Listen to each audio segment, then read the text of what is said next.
Samantala, ibinasura ng MTRCB ang hiling ng TV5 na huwag nang ipataw ang 20 araw na suspensyon sa programa ng magkakapatid na Tulfo na nag-ugat dahil sa mistulang pagbabanta kina Raymart Santiago at Claudine Barreto. Hindi rin pinalusot ang motion para ipatigil ang pagdinig ng MTRCB laban sa programa.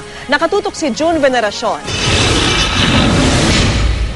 Dalawang pangunahing musyon ang inilatag ng TV5 sa pangalawang araw ng adjudication hearing ng MTRCB sa programa ng Tulfo Brothers. Una, ang musyon ng TV Network na i-lift ang 20-day preventive suspension laban sa programang T3. At pangalawa, ang musyon na suspindihin ang adjudication proceeding ng MTRCB sa nasabing programa. Ibinasura ng MTRCB ang dalawang musyon. Nag-motion for reconsideration ng TV5 pero hindi rin pinagbigyan.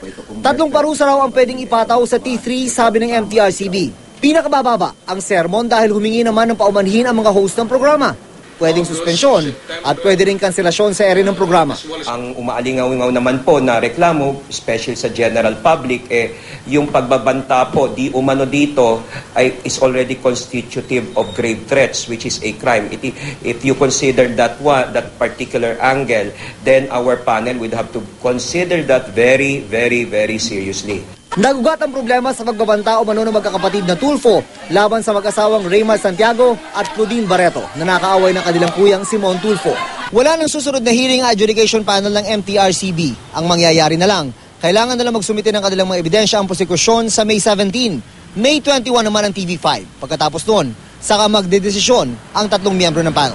Sa kalagitnaan ng Hunyo, inaasahang ilalabas sa publiko ang hatol ng MTRCB. Paglagpas po ng 20 days, back on the air po sila, assuming po na wala pong ruling. Pero lahat daw ito ay nakadepende pa rin sa magiging desisyon ng Court of Appeals sa petisyon na inihain ng TV5 noong nakarang linggo.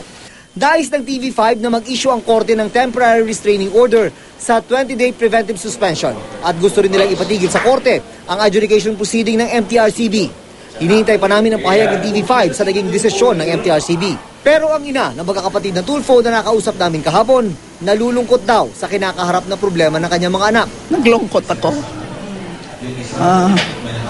Trabaho nila yan, being a journalist. Ayaw ko sana maging journalist sila.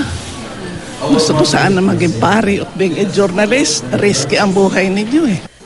June Veneracion, Nakatutok, 24 Oras. Sinabi naman ng TV5 na hihintayin nito ang resolusyon sa inihain nilang petisyon sa Court of Appeals.